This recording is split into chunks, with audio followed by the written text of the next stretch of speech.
सपना देखना और उसे पूरा भी करना हर कोई चाहता है, लेकिन अपने लक्ष्य को पाना इतना आसान नहीं होता।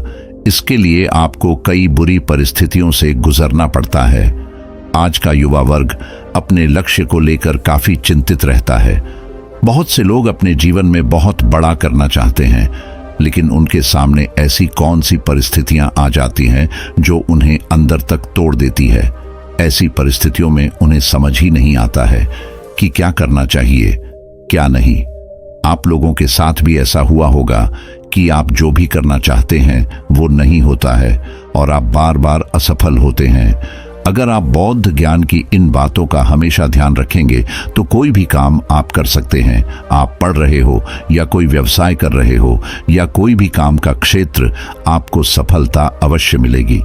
ये कहानी आपकी पूरी जिंदगी को बदल कर रख देगी। आपका जो भी लक्ष्य होगा उसको हासिल करने में आपकी मदद करेगी। एक नगर में एक किसान और एक सेठ रहा करता था। दोनों बहुत ही अच्छे मित्र थे, लेकिन किसान गरीब था और सेठ अमीर था। उन दोनों का विवाह हो चुका था। दोनों के ही एक एक लड़का था। सेठ के लड़के का नाम रामधारी और किसान के लड़के का नाम गजानंद था। फिर सेठ ने और किसान ने दोनों बच्चों को शिक्षा ग्रहण करने के लिए एक ही आश्रम भेज दिया। आश्रम में दोनों ने मन लगाकर अध्ययन किया। दोनों खूब परिश्रम करते थे, लेकिन गजानंद अपने गुरु के उपदेश सुनने के बाद और उनसे शिक्षा ग्रहण करने के बाद उनके द्वारा बताई गई बातों को अकेले में जाकर स्मरण करता, गुरु की कही बात को कई बार दोहराता। और वहीं दूसरी तरफ रामधारी लोगों के उपदेश सुनने के बाद अपने दोस्तों के साथ गप्पे करने लग जाता था। उसने कभी गुरु की बताई हुई बातों का स्मरण नहीं किया था। ऐसे ही देखते देखते गजानंद आश्रम का सबसे होनहार शिष्य बन चुका था। गुरु भी गजानंद की खूब प्रशंसा करते थे। फिर समय बीतता गया और इस समय के साथ गजानंद और रामधारी दोनों की शिक्षा पूर्ण हो जाती है और शिक्षा पूर्ण होने के बाद गुरु ने दोनों को अपने घर भेज दिया। घर जाने के बाद गजानंद और रामधारी दोनों ने अपना व्यवसाय शुरू किया। गजानंद के पिता किसान थे, जिस वजह से इतने धनवान नहीं थे। वहीं दूसरी तरफ रामधारी के पिता एक धनवान सेठ थे। रामधारी ने स्वर्ण से बने आभूषणों का व्यवसाय शुरू कर दिया, लेकिन रामधारी को इतनी समझ नहीं थी कि व्यापार को कैसे करना है, जिस कारण से उसे अपने व्यवसाय में बहुत नुकसान उठाना पड़ा। फिर उसने उस व्यापार को छोड़कर कपड़ों का व्यापार शुरू किया, लेकिन उसको उस व्यापार में भी कोई लाभ नहीं हुआ। फिर उसको किसी ने कहा, तुम फलों का व्यापार शुरू कर दो, इसमें बहुत ही ज्यादा मुनाफा है। तो फिर रामधारी ने फलों का व्यापार शुरू किया, लेकिन इसमें भी असफलता ही मिली। और वहीं दूसरी तरफ गजानंद ने अपने पिता के कृषि के व्यवसाय में खूब तरक्की की। उसने फसल की पैदावार को दुगना चौगना कर दिया। उसने अनाज के गोदाम खोल दिए। बड़े बड़े लोग उसके गोदाम से अनाज लेकर जाते थे, जिससे उसकी आमदनी काफी ज्यादा हो गई थी।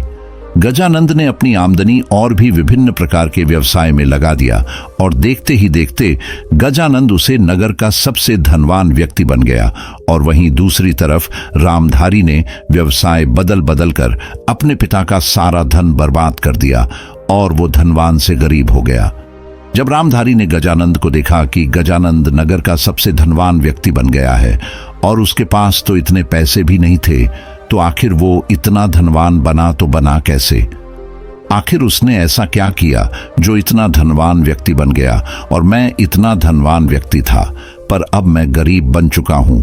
फिर रामधारी ने सोचा, अब इस बात का जवाब तो मुझे आश्रम में गुरुदेव ही दे सकते हैं। फिर यही सोचकर रामधारी अपने गुरु के आश्रम चला जाता है। आश्रम जाकर उसने गुरु को प्रणाम किया। गुरु ने रामधारी को आश्रम में देखकर उससे पूछा, क्या बात है बेटा, यहाँ कैसे आना हुआ? गुरु की बात सुनकर रामधारी ने कहा, गुरुदेव आप दोगले हैं। आपने गजानंद को ऐसा कौन सा ज्ञान दिया था जो मुझे नहीं दिया? यह सुनकर गुरुदेव आश्चर्य में पड़ जाते हैं। उन्होंने पूछा, आखिर क्या बात हुई है बेटा, तुम ऐसा क्यों कह रहे हो? मैंने तो अपने सभी शिष्यों को समान रूप से शिक्षा देता हूं, फिर तुम्हें ऐसा क्यों लगा? यह सुनकर रामधारी ने बोला, तो फिर गुरुदेव मैं गरीब और गजानंद अमीर कैसे बन गया?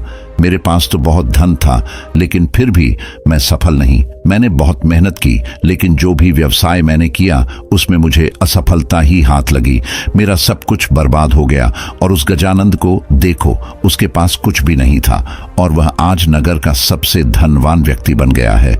आखिर गुरुदेव, आपने उसे कैसा ज्ञान दिया था जिसका इस्तेमाल करके वो इतना अमीर बन चुका है? रामधारी की यह बातें सुनकर गुरु मुस्कुराए और उन्होंने रामधारी से कहा, बेटा, सिर्फ मेहनत करने से सफलता थोड़ी मिलती है। मेहनत तो मजदूर भी करते हैं। अगर मेहनत करने से सफलता मिलती तो आज जितने भी मजदूर हैं वो सारे सफल होते और धनवान होते। बेटा, तुम असफल अपनी वजह से हुए हो, क्योंकि तुमने ठीक से मेहनत नहीं की, ठीक से व्यवसाय नहीं किया। तुमने मेहनत तो की है, लेकिन मेहनत सही तरीके से नहीं किया। अगर तुम मेहनत सही तरीके से करो तो एक दिन सफलता तुम्हें अवश्य मिलेगी।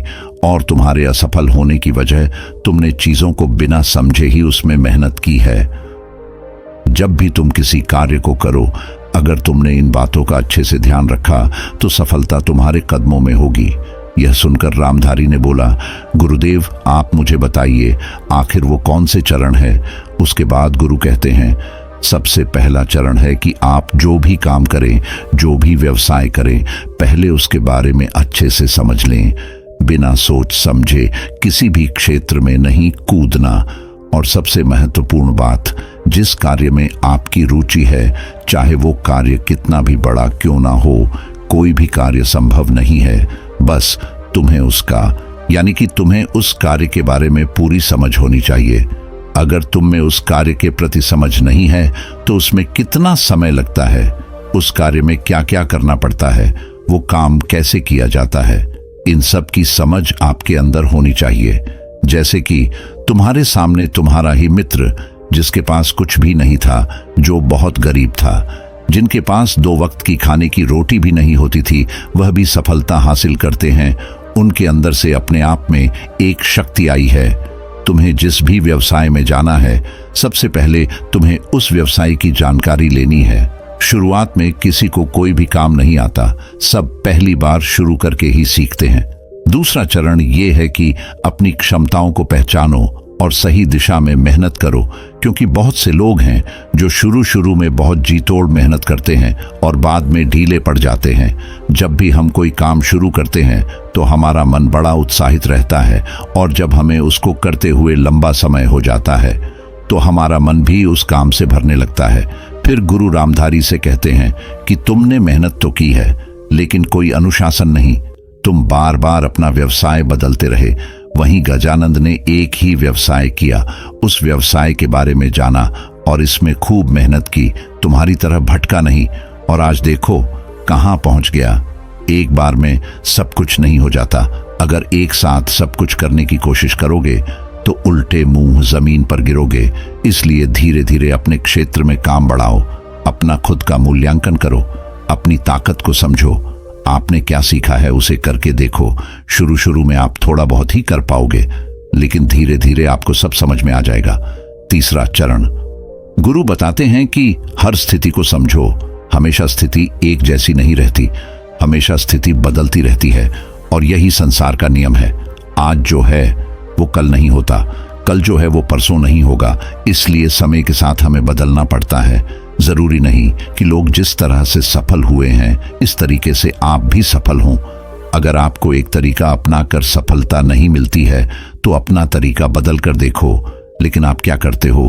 आप तो पूरा अपना क्षेत्र ही बदल देते हो और दूसरे क्षेत्र में घुस जाते हो, जबकि आपको ऐसा नहीं करना।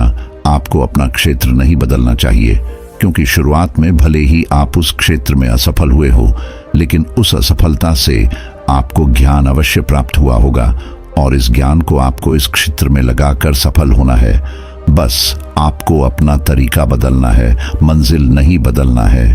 मंजिल तो अपनी एक ही रखनी है।